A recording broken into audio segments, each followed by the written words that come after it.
ہم بچوں کے لیے انویسٹ کرتے ہیں، بچوں پہ انویسٹ نہیں کرتے، بچوں کے پلاٹ خرید لیتے ہیں، بچوں کو اچھی عادات نہیں سکھاتے۔ یاد رکھیے، اپنے بچوں کے لیے بہترین دنیا چھوڑ کر جانے سے بہتر یہ ہے دنیا کے لیے بہترین بچے چھوڑ جائیں۔ شکایت ہے مجھے یا رب خداوندان مکتب سے، سبق شاہی بچوں کو دے رہے ہیں خاک بازی کا۔ علامہ اقبال کے ان اشعار میں موجود نظام تعلیم کی بنیادی خرابی کا ذکر ہے۔ مسلمانوں کے بچوں میں وہ جوہر پیدا کرنے چاہیے جو انہیں سربلندی اور بلند پروازی کے پیکر بنا دیں، لیکن یہاں انہیں ایسے تربیت دی جا رہی ہے کہ وہ ہمیشہ کے لیے پستی اور کم ہمتی میں ڈوبے رہیں۔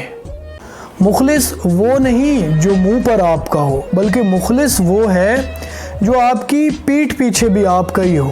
اور جب وقت بدلتا ہے تو لوگ ہمارے سامنے آ جاتے ہیں۔ وقت اگر ایک جیسا رہتا تو انسان کی پہچان کیسے ہوتی؟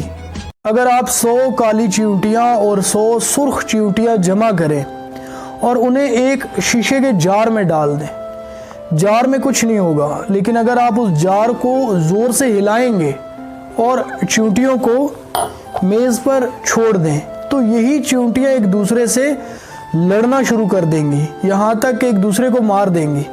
سرخ چیونٹیوں کا خیال ہوگا کہ کالی چیونٹیاں دشمن ہیں، جبکہ کالی چیونٹیوں کا خیال ہوگا سرخ چیونٹیاں دشمن ہیں، جبکہ اصل دشمن وہ شخص ہوتا ہے جس نے جار کو ہلا کر رکھ دیا تھا۔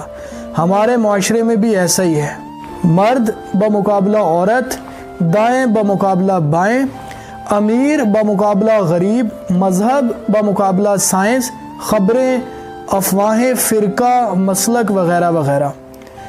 اس سے پہلے کہ ہم ایک دوسرے سے لڑیں، ہمیں خود سے پوچھنا ہوگا کہ یہ جار کس نے ہلایا ہے۔ لوگ چھوڑ کر نہیں جاتے، دھدکار کر جاتے ہیں۔ یہ اہم نہیں ہے کہ وہ اب آپ کی کتنی بار تذلیل کریں گے، اہم یہ ہے کہ اب آپ اور کتنا ذلیل ہونا چاہتے ہیں۔